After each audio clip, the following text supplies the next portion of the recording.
My name is Christian Zinzendorf, and what I'm going to do is explain a little bit about this painting. This picture was behind Johannes when he was doing some of his baking demonstration, and I'm sure it would be very interesting to people to know exactly what this is. I did this painting about 3 years ago, and it's a very symbolic painting. Before that, most of my work was done in pen and ink, and I wanted to switch into oil painting. So I chose quite a large canvas, which was fairly daunting at the time.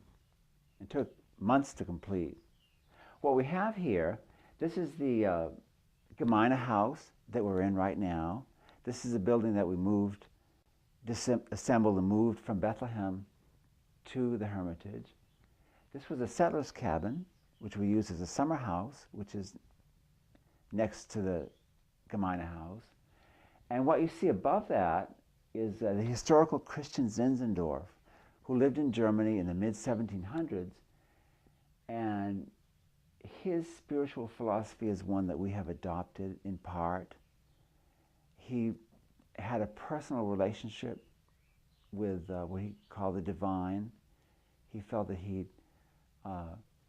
his life was a personal expression of God.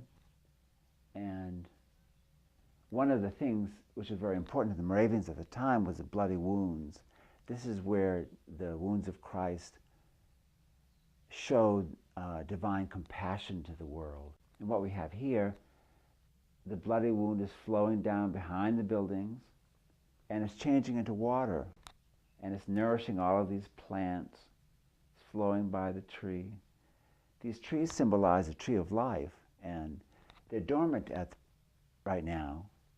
This is a very primal type of painting, and the tree of life is about to come to bear leaves, but it hasn't quite yet.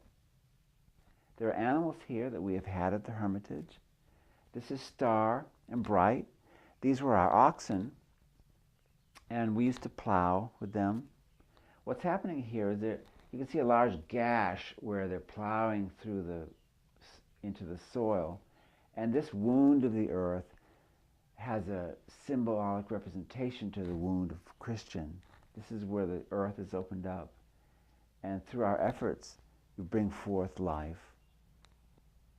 There are a number of animals here. This is Zippy. This is Riker, this is my first dog. Shadow here. This is Dido. She still lives here with us. And O'Reilly, he still lives here too. And these are our little furry brethren that live with us. The effect of this painting is one of a very wild sense, very dramatic, freeing of the elements. Later on, as I have done more and more paintings that came to be known as what I call element déchaîné, which is elements unchained. And I had a desire to create a sense of power through what would appear to be a normal scene, yet looking closely, it's a very wild scene, almost as if things are going to explode or change dramatically. So this is the picture that you've seen, and its symbolism represents a lot of things that we believe here at the Hermitage.